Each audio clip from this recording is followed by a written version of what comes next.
আসসালামু আলাইকুম বন্ধুরা। রিয়াল মাদ্রিদের উইঙ্গার ভিনিসিয়াস জুনিয়রকে ডিয়েগো ম্যারাডোনা এবং পেলের মতোই লাথি দেওয়া হচ্ছে দাবি করেছেন লস ব্ল্যাঙ্কোস বস কার্লো আনচেলত্তি। বিরোধীদের কাছ থেকে রুক্ষ আক্রমণাত্মক আচরণের ক্ষেত্রে ভিনিসিয়াসের মতো সৃজনশীল প্রতিভা সবসময় নিজেদেরকে ফায়ারিং লাইনে ছেড়ে চলে যায়। তাদের স্পষ্ট হুমকির সাথে যে কোনো উপায়ে রক্ষা করা প্রয়োজন। কঠোর চ্যালেঞ্জগুলি মাঝে মাঝে লাইন অতিক্রম করতে পারে যদিও, এবং এর জন্য একটি শক্তিশালী শরীর এবং মন লাগে, যেমন বিশ্বকাপ বিজয়ী ম্যারাডোনা এবং পেলের এই ধরনের শক্ত মানসিকতা ছিল অবিরাম আঘাত সহ্য করার জন্য।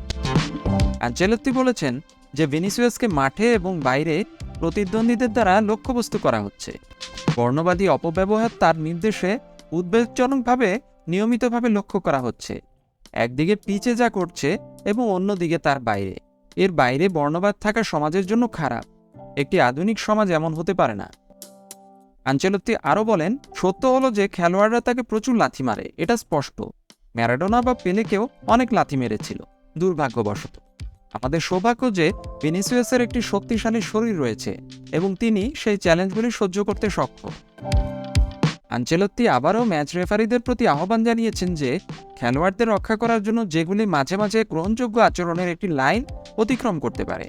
ভিনিসিয়াসের মতো মেধাবী খেলোয়াড়দের রক্ষা করার প্রয়োজনীয়তার বিষয়ে যোগ করেছেন আনচেলত্তি, আমাদের সেই উদ্বেগ রয়েছে, এটি বেশ স্বাভাবিক। সে তার অপোনেন্টকে একের পর এক পরাজিত করার চেষ্টা করে 1-1-এ, সে ড্রিবল করে, এবং এই ধরনের খেলোয়াড়কে রক্ষা করার একমাত্র উপায় শুধু ভিনিসিয়াস নয়, সমস্ত খেলোয়াড়দের, সেটা হচ্ছে ন্যায় বিচার। তাকে আঘাত করলে অবশ্যই রেফারিদের কঠোরভাবে নিয়ন্ত্রণ করতে হবে, কেবল এটি খারাপ কিছু করতে বাধা দিতে পারে।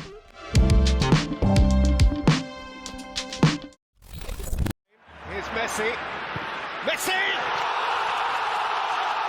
Who is the best player in the world?